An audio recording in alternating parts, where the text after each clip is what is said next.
Hello everyone, I'm Kevin, otherwise known as 4BX257, here bringing you another 1980s G.I. Joe toy review.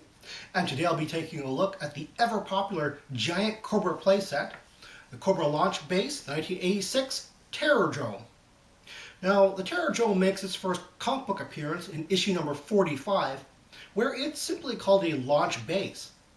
It isn't until issue 54 that it is officially called the Terror Drome. As a matter of fact, the commercials for the toy would actually only call it a launch base. It makes its first cartoon appearance in the 1986 5-part miniseries Arise Serpentor Arise in the very first part.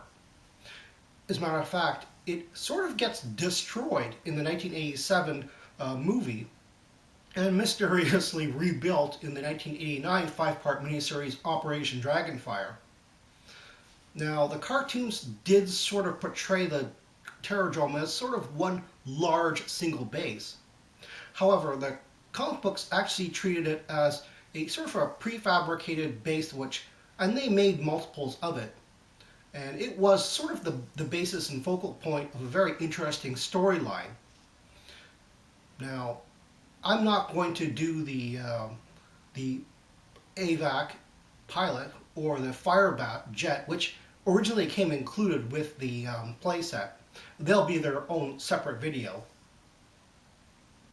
The Cobra Terror Drome is 18 inches high and a whopping 2 feet in diameter. Because it's essentially a circular playset, it takes up a lot of shelf space, unfortunately. But this is the iconic Cobra base. I would highly recommend putting it onto a turntable, as I have here, so you can access all 360 degrees of it for display. Here I'm just angling the top cannons out and the side cannons as well, so you can have a look at it in its battle station mode. The rather exposed upper launch level is where the silo doors are. That's the big blue dome smack in the middle of the floor. Considering how detailed everything is, I've always kind of wondered why they didn't put in a way for characters to go from the upper level to the lower levels. The set includes 4 very elaborate seats which recline for some strange reason, 6 computer panels, 8 foot pegs, as well as 2 mechanical panels as well. There are 2 main cannons, and they swivel on the base 360 degrees. They have very plain seats, which unfortunately have back pegs, which limit them to vintage figures. The cannon barrels themselves, they ratchet up and down, not a lot of degrees though. Putting a vintage figure in there, you can see the figure's kind of far from the controls, which is kind of odd. But there's enough space on the platform for 2 more figures.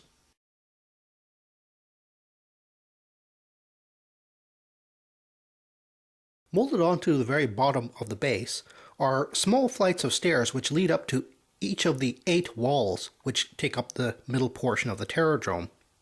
Unfortunately, 6 of those 8 walls open forward like doors, covering up those small flights of stairs. In fact, that's what those triangular bits are for. They're actually meant to be supports to hold the doors out flat like platforms when they're open. A long time ago, a clever G.I. Joe forum member pointed out that the triangular nubs on the walls can actually mount a 1984 Cobra glider to them. It fits on perfectly and doesn't even obstruct opening the door. This probably wasn't an intentional feature, but it works nonetheless. Starting in random order, you have to press down the tab in order to unlock the door to fold it out. This is a very plain room, but it does have 4 foot pegs. In fact, all of the rooms have doorways which lead to adjacent rooms. Next, we have the right side gunner station. The cannon barrels move up and down a great degree in fact, but they don't ratchet. You can access this room by swinging open the doors, unlike the other ones where you have to fold them down. And this room only has one foot peg. Easily one of the most fragile pieces of the Aerodrome is this fold-down door strut. It's meant to keep the door in place, but it's not really very necessary. The clips which hold this strut on are very easy to break off, and the strut itself is made out of a red plastic which is very brittle. The cannon controls actually move up and down along with the cannon, obviously, and it comes with a seat, which unfortunately has a back peg meant for vintage figures only.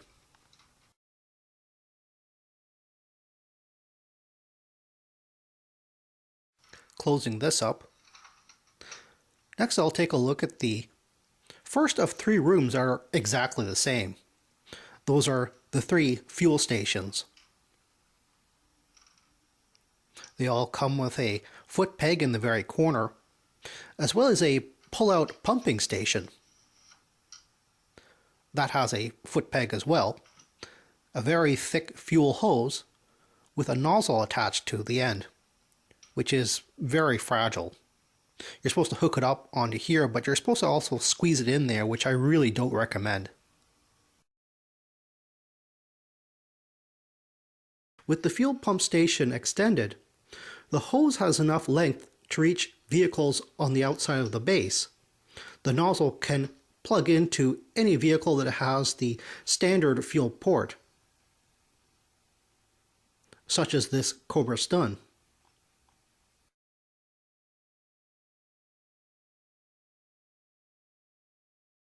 Again, all three of these fuel station rooms are exactly alike in configuration. However, you don't have to pull out the fuel pump station in order to use it. The walls are actually sturdy enough to hold a small vehicle.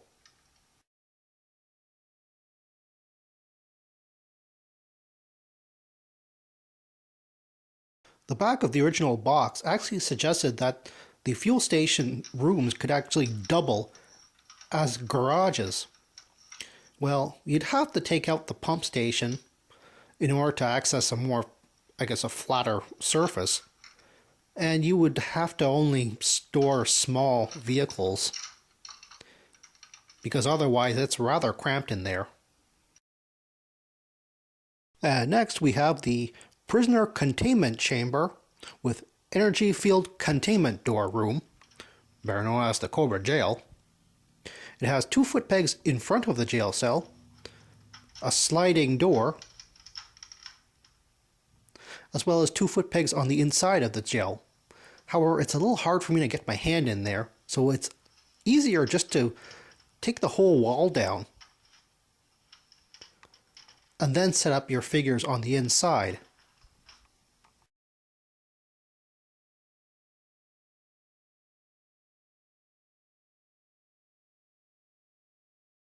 Next, we have the left side gun station with its swing out door, and it's very much like the right side. Only this one has 3 foot pegs. And finally, we have, as indicated by the 2 triangles which are molded on the top and the bottom there, the launch lever room, which has some very badly placed foot pegs. They're almost too close to the wall to be usable. And when you pull the lever down, above, the silo doors automatically retract, while simultaneously the launch pad rises up. While the launch pad has clips and divots specifically to hold the fire bat, the launch pad is actually wide enough to accommodate other small vehicles. It's big enough to accommodate 2 trouble bubbles, for instance.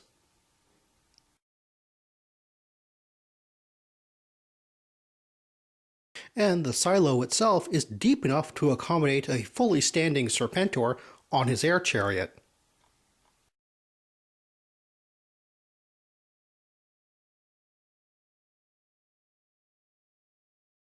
The Cobra Terror Drome is truly one of the essential G.I. Joe playsets for the series collector, with all its display options. But, like the US's flag, only if you have the room for it. Well, that's all the time I have right now. Please check out my Facebook page for more information and behind-the-scenes photos for these reviews. Thank you for watching this video, and stay tuned for next time to see another 1980s G.I. Joe toy review. See you then.